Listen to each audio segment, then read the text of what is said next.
গুরু জয়, শ্রী গুরু জয়। যাকে কেন্দ্র করে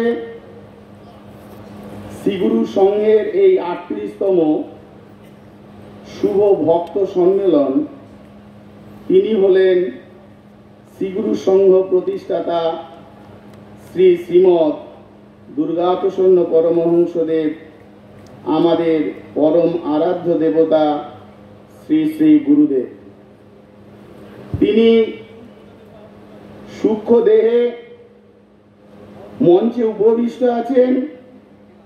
তার শ্রী চরণ কমলে প্রথমেই আমার সশ্রদ্ধ প্রণাম নিবেদন করছি।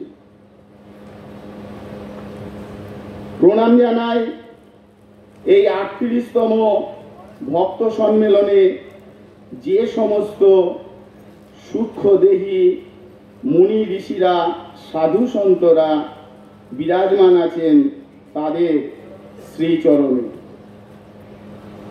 শ্রীগুরু সঙ্গে বিভিন্ন প্রান্ত থেকে আসা এই ৩৮তম ভক্ত সম্মেলনে আপনারা যারা প্রতিনিধি উপস্থিত হয়েছেন, তাদেরকেও আমার প্রণাম, শ্রদ্ধা ও শ্রী গুরু জয় অভিবাদন।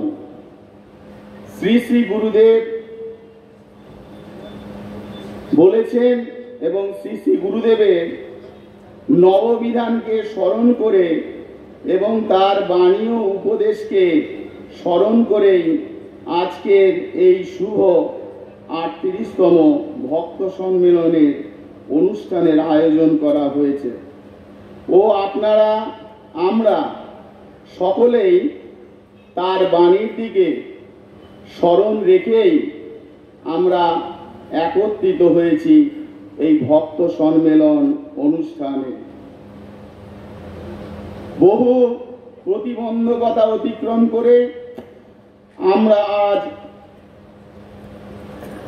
তার নির্দেশিত নববিধানের এই ভক্ত সম্মেলন, তারই আশীর্বাদে একত্রিত হতে পেরেছি। এই প্রতিবন্ধকতাগুলো আজকে শ্রীগুরু সংঘের সকল শিষ্য ভক্তদের অবগত হওয়া উচিত। প্রতিটি শিষ্য ভক্তের জানা উচিত তার নির্দেশিত নববিধানের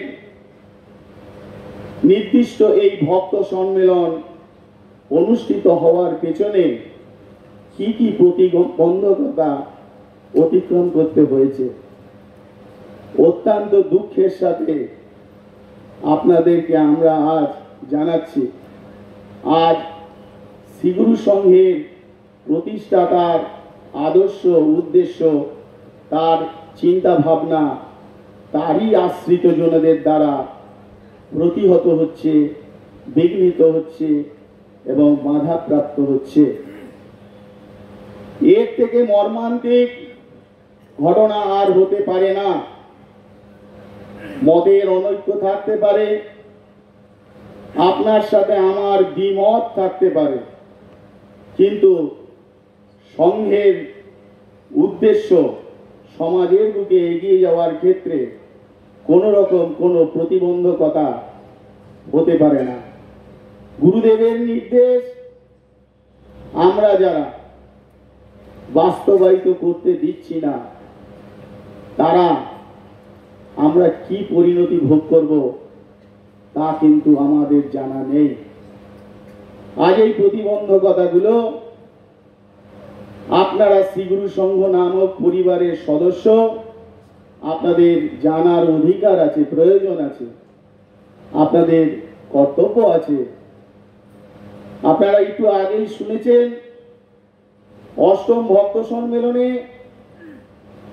শ্রী শ্রী গুরুদেব এই ভক্ত সম্মেলনের উদ্দেশ্য কি তা ব্যক্ত করেছেন। সেই উদ্দেশ্যের সাথে আজ এই ভক্ত সম্মেলন, সেই অষ্টম ভক্ত সম্মেলনের পর ৩৮তম ভক্ত সম্মেলন। এই ভক্ত সম্মেলন আপনার আমার সৃষ্টি নয়, এই ভক্ত সম্মেলন শ্রী শ্রী গুরুদেবের সৃষ্টি। এবং গুরুদেবের ব্যবস্থা, গুরুদেবের নির্দেশ, এটাকে প্রতিহত করবার কারণ কি? কি এমন প্রয়োজন পড়ল যাতে এই ভক্ত সম্মেলন অনুষ্ঠিত না হতে পারে, তার ব্যবস্থা করা হোক। আপনারা জানেন, আমরা পত্রিকার মাধ্যমে বিজ্ঞপ্তি প্রকাশ করেছিলাম এই ভক্ত সম্মেলন এই দুর্গাপুরেরই সেক্টর 5-এ রাজীব গান্ধী মেমোরিয়াল গ্রাউন্ডে 26শে, 27শে এবং 28শে জানুয়ারি হওয়ার কথা ছিল। সেই দিন কটি আমরা সরকারি বিশেষ কারণে অনুষ্ঠিত করতে পারবো না জেনে আমরা পরবর্তীতে পত্রিকার মাধ্যমে আবার বিজ্ঞপ্তি দিয়ে আপনাদেরকে অবগত করিয়েছিলাম যে আমরা উক্ত দিনগুলোতে এই অনুষ্ঠানটি করে উঠতে পারছি না। আমরা এই অনুষ্ঠানটি করব, তবে সেটা ফেব্রুয়ারি অতিক্রম করে মার্চের 1, 2, 3 তারিখে আমরা করব এবং স্থান কিন্তু ওই রাজীব গান্ধী মেমোরিয়াল গ্রাউন্ডে ছিল। আমরা সেইখানে যথাযথভাবে এই অনুষ্ঠান যাতে নির্দিষ্ট দিনে আমরা সুসম্পন্ন করে আনতে পারি তার প্রয়াসও শুরু করেছিলাম। বিশেষ কিছু বিষয়ে উপস্থাপনার জন্য আমাদের ওখান থেকে একটা বাধা সৃষ্টি হয়, যদিও এর পশ্চাতের মূল কারণ আমরা খুঁজে নির্দিষ্ট করতে পারিনি, কিন্তু পরবর্তীতে আমরা বুঝতে পারছিলাম এবং পেরেছি যে এটা কিভাবে হতে পারে। তার বিষয়গুলো আপনাদের কাছে আমার উপস্থাপন করা উচিত এই স্বাগত ভাষণে। কেন এই স্বাগত ভাষণের পর থেকে এই আগামী 3 দিন ঠাকুরের এই নির্দেশিত ভক্ত সম্মেলনের অনুষ্ঠান সূচিতে আপনাদের সকলকে সার্বিকভাবে সাহায্য সহযোগিতা করতে হবে। আপনারা যদি ঘটনাকে না জানেন, আপনারা যদি নিজেদেরকে অন্ধকারে রাখেন, তাহলে আপনারা বুঝে উঠতে পারবেন না কিভাবে সাহায্য সহযোগিতা করতে হবে। এই সকলের সম্মিলিত সহযোগিতা প্রচেষ্টায় কিন্তু ভক্ত সম্মেলন রূপ পায়। এটা এই পরিচালন সমিতির কোনো কৃতিত্ব নয়। যখন যেই পরিচালন সমিতিতে থাকুক না কেন, এর সমান অংশীদার এবং দাবিদার প্রতিটি শাখা সংঘের প্রতিটি গুরু ভাই বোনেদের, তাদের সকলের প্রচেষ্টাতেই কিন্তু গুরুদেবের এই ভক্ত সম্মেলন বাস্তবায়িত হয়, রূপ পায় এবং আমরা তার সেই নির্দেশকে এই সম্মিলিতভাবে স্মরণ করতে সক্ষম হই। সেইখান থেকে আমরা মাত্র 15 দিন আগে আমরা জানতে পারি, আমরা ওখানে খুঁটি পুঁতেছিলাম, প্যান্ডেল শুরু করেছিলাম, যথাযথভাবে আমাদের প্যান্ডেলের কাজ এগিয়েও চলছিল, কিন্তু হঠাৎ দিন 15 আগে ওখানের যে গ্রাউন্ড অথরিটি আমাদেরকে জানালেন যে এখানে এতদিন আগের থেকে কোনোভাবে আপনাদেরকে এই প্যান্ডেল করতে দেওয়া সম্ভব হবে না। আপনারা নিশ্চয়ই জানবেন, এত বড় অনুষ্ঠানের এই প্যান্ডেল করতে গেলে 2 দিনের মধ্যে করা সম্ভব হয় না, অন্তত 15-20 দিন কমপক্ষে লাগে। আমরা সেরকম ভাবেই তাদের সাথে একটা আলোচনা করে তাদেরই নির্দেশ মতো যেভাবে আমাদের কাগজপত্র লিখিতভাবে এবং টাকা পয়সা জমা দিয়ে তাদের অনুমতিক্রমে শুরু করা প্রয়োজন ছিল, সেইভাবেই করেছিলাম। কিন্তু হঠাৎ আমরা জানতে পারলাম যে ওখানে আমাদের দ্বারা করা সম্ভব হবে না।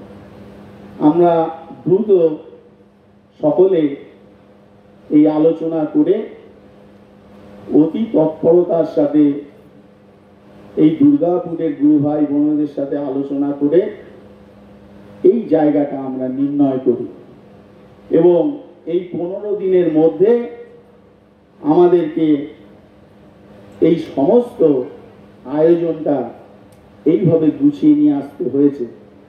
আপনারা নিশ্চয়ই অনুভব করতে পারবেন এত বড় একটা অনুষ্ঠানের যাবতীয় আয়োজন হঠাৎ এক প্রান্ত থেকে আর এক প্রান্তে স্থানান্তর করা কত কঠিন কাজ হতে পারে।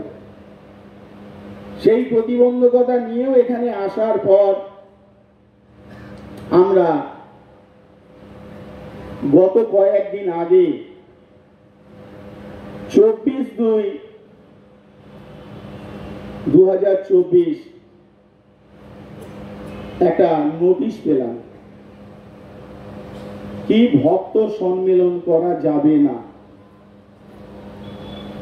ভক্ত সম্মেলন শ্রীগুরু সংঘের এই অনুষ্ঠান, গুরুদেবের নির্দেশিত এই নববিধান সংক্রান্ত এই ভক্ত সম্মেলন শ্রীগুরু সংঘের পরিচালন সমিতি করতে পারবে না। এই আবেদন করে কোর্টে তারা অ্যাপিল করেছেন এবং অ্যাপিলের পরিপ্রেক্ষিতে একটি অর্ডারও হয়েছে। সেই অর্ডারের কপি তারা আমাদেরকে ভীত সন্ত্রস্ত করবার জন্য উকিলবাবুর অ্যাড্রেস দিয়ে আমাদের না পাঠিয়ে কোর্টের অ্যাড্রেস দিয়ে আমাদেরকে পাঠিয়ে ইনফর্ম করছেন। অতি বেদনাদায়ক বিষয়। আজকে স্বাগত ভাষণে এই সব আলোচনা করতে হবে, এটা অত্যন্ত দুঃখের দিন এসে দাঁড়িয়েছে। কারা করেছেন? ত্রিবেণীর সুশান্ত সরকার। ত্রিবেণীর সুশান্ত সরকার এবং উত্তর পূর্ব কলকাতার দুলাল কর্মকার, এই দুইজন ব্যক্তি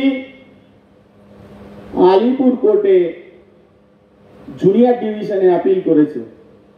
আর আমাদের এই কমিটি যা ম্যানেজমেন্ট রান করছে তা সিনিয়র কোর্টের অর্ডারে এই ম্যানেজমেন্ট রান করছে। তারা জুনিয়র কোর্টকে উপযুক্ত কাগজপত্র না দিয়ে তারা এই ভক্ত সম্মেলন কোন রকম ভাবে যাতে বানচাল করা যায় তার প্রয়াস চালিয়ে তারা জাজ সাহেবের কাছে আবেদন করেছে। জাজ সাহেব একটা অর্ডার করেছে।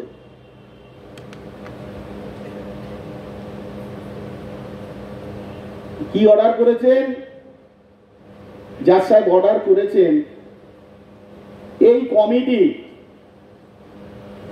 যখন ফরমেশন হয়েছে, সেই ফরমেশন হওয়ার সময় কোর্ট এই কমিটিকে যে পাওয়ার এক্সিকিউট করবার জন্য রাইট দিয়েছে তার বাইরে এই কমিটি কোনো কাজ করতে পারবে না। এই অর্ডারটা আমরা দেখে আমরা পরিষ্কার হয়ে গেলাম।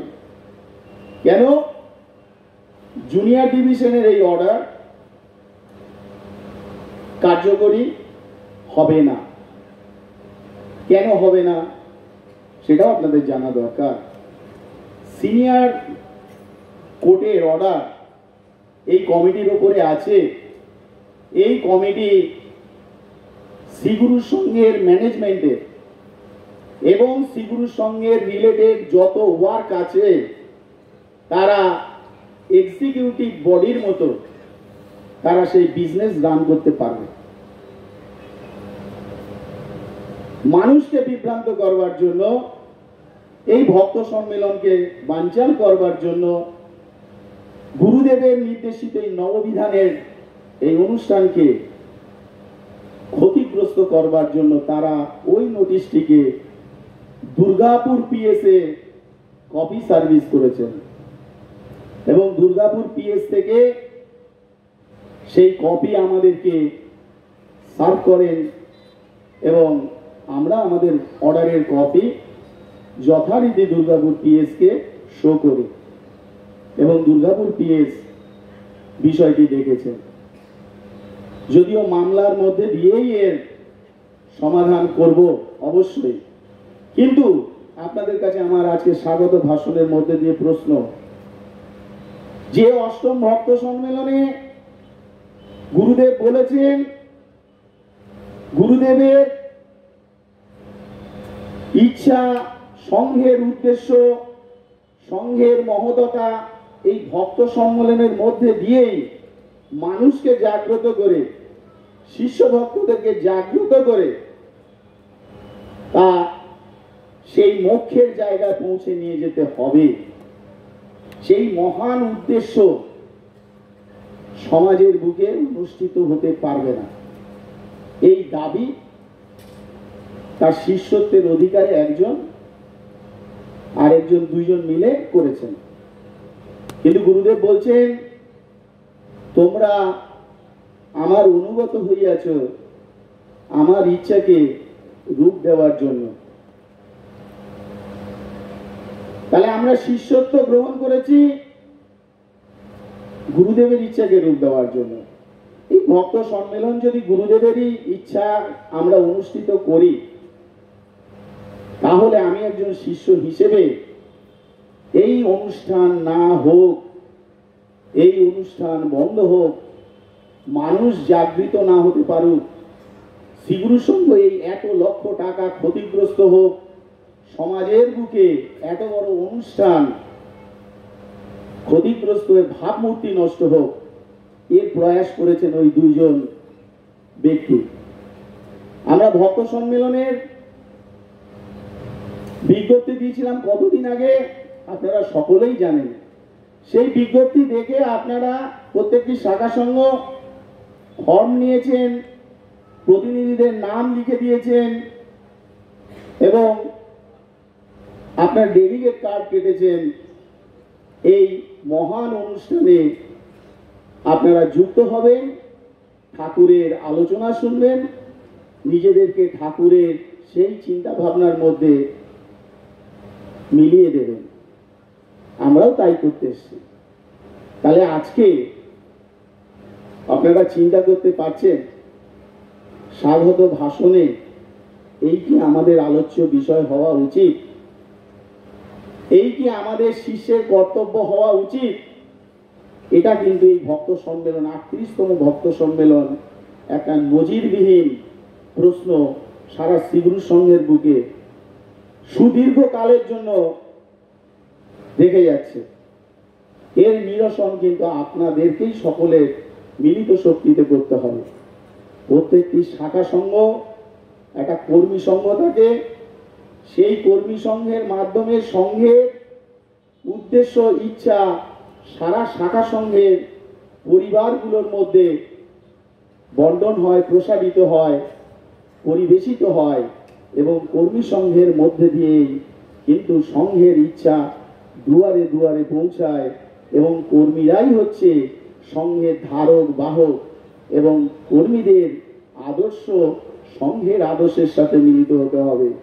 আজকে যে দুজন ব্যক্তি এই কাজ করেছেন তাদেরকে আপনাদের চিহ্নিত করে রাখা উচিত এবং এই কাজ কিন্তু আপনার আমার নির্দেশের কাজ নয়, ঠাকুরের কাজ। আপনার সঙ্গে আমার যদি কোনো প্রশ্ন থাকতো তাহলে আমরা ১.৫ মাস আগে বিজ্ঞপ্তি প্রকাশ করেছি, এটা বন্ধ হোক, এই কারণে আপনারা করতে পারেন না, এই কারণে আপনারা করবেন না, আমাদেরকে একটা চিঠি দিয়ে তারা জানাতে পারতেন। আপনারা যদি এটা করেন তাহলে আমরা কিন্তু সংঘের স্বার্থে এই পদক্ষেপ নেব। কোনো চিঠি নেই, কোনো নেই, তারা উদ্দেশ্য প্রণোদিতভাবে এই কাজটা বানচাল করবার জন্য এই ব্যবস্থা করেছেন। এবং এই আজকে আধ ঘন্টা আগে হাইকোর্ট থেকে একটা নোটিশ আশ্রমে সার্ভ হলো, এবং সেটা হয়েছে আমরা যাতে উচ্চতর আদালতে যেয়ে এই অনুষ্ঠানটিকে করবার জন্য কোনো রকম অর্ডার না বের করতে পারি, তার জন্য একটা ক্যাভিয়েট করে আমাদেরকে সেই ক্যাভিয়েটের কপি সার্ভ করেছে। আমরা কিন্তু গুরুদেবের কাজ করতে নেমেছি, আমরা দেখেছি স্বচ্ছ সুন্দর পরিবেশ এবং এটা গুরুদেবের কাজ, এবং আমরা কোনো রকম ভাবে কোর্টের নির্দেশের বাইরে এই ভক্ত সম্মেলন করছি না। এই বার্তা আপনাদেরকে কেন দিচ্ছি, যদি কোনো সোশ্যাল মিডিয়া থেকে, কোনো রকম হোয়াটসঅ্যাপ গ্রুপ থেকে, কোনো রকম কোনো কর্নার থেকে কোনো এইরকম বিভ্রান্তিমূলক বার্তা আপনাদের কাছে পরিবেশিত করে, আপনারা কোনো রকম বিভ্রান্ত হবেন না। আপনাদের কাছে আমাদের করজোড়ে নিবেদন যে আমরা এর মোকাবেলা করব, এবং ভক্ত সম্মেলন করার পরেই যে পথে এটার উত্তর দেওয়া উচিত আমরা সেই পথে তার উপযুক্ত উত্তর দেওয়ার অবশ্যই চেষ্টা করব। এটা যদি সুরক্ষিত না থাকে তাহলে আপনারাও সুরক্ষিত থাকবেন না, আমরা কেউই সুরক্ষিত থাকবো না। যাই হোক, এই 15 দিনের মধ্যে আমাদেরকে এই আয়োজনের রূপ দিতে হয়েছে। এই 38তম ভক্ত সম্মেলন করতে যে ব্যবস্থার আয়োজন করা উচিত এই 15 দিনের মধ্যেই সম্পন্ন করতে হয়েছে। শ্রী শ্রী গুরুদেবের অসীম কৃপা না থাকলে এই অল্প সময়ের মধ্যে এই পরিমাণ আয়োজন আমাদের পক্ষে সম্ভব হতে পারে না। এটা আমরা অনুভব করতে পারছি, আর এটাও সম্ভব হয়েছে দুর্গাপুর শাখা সংঘের গুরু ভাই বোনেদের দৃঢ় মনোভাব ও অক্লান্ত পরিশ্রম, এবং দুর্গাপুর অঞ্চলের জনহিতকর বিভিন্ন ধর্মীয় প্রতিষ্ঠান ও সমাজসেবীদের সহযোগিতায়। আমরা শ্রী গুরু সংঘের পক্ষ থেকে তাদের কাছে অত্যন্তভাবে কৃতজ্ঞ। শ্রী গুরু ব্রহ্মের চরণে তাদের সর্বাঙ্গীন মঙ্গল প্রার্থনা করি। তাদের সহযোগিতা সহায়তা ছাড়া এই 38তম ভক্ত সম্মেলন আমরা এইভাবে আয়োজন করে উঠতে পারতাম না, একথা মুক্ত কণ্ঠে স্বীকার করতে হয়। রাজীব গান্ধী মেমোরিয়াল গ্রাউন্ডের অথরিটি বোর্ডের সম্মানীয় শীর্ষ ব্যক্তির সক্রিয় সহযোগিতাও আমরা অস্বীকার করতে পারবো না। তার প্রতিও আমরা কৃতজ্ঞতা জানাই বন্ধন ডেকোরেটার্স এবং এই অনুষ্ঠানের এই সার্বিক যে ইলেকট্রিশিয়ানের কাজ করেছেন তার প্রতি, এবং কৃতজ্ঞতা জানাই এই স্কুলের কর্তৃপক্ষকেও, যারা যারা এই 38তম ভক্ত সম্মেলনে এই সুসম্পন্ন করার জন্য সাহায্য সহযোগিতা করেছেন। এক কথায় সকলের প্রতি আমরা কৃতজ্ঞ। এবার আসি 38তম ভক্ত সম্মেলনের পর্বে। শ্রী শ্রী গুরুদেব স্থূলদেহে এই ভক্ত সম্মেলন অনুষ্ঠান উপস্থিত থেকেই আমাদের সকলের উদ্দেশ্যে তিনি যে ইচ্ছা ও ভক্ত সম্মেলনের উদ্দেশ্য ব্যক্ত করেছিলেন তা আমরা আরেকবার স্মরণ করি।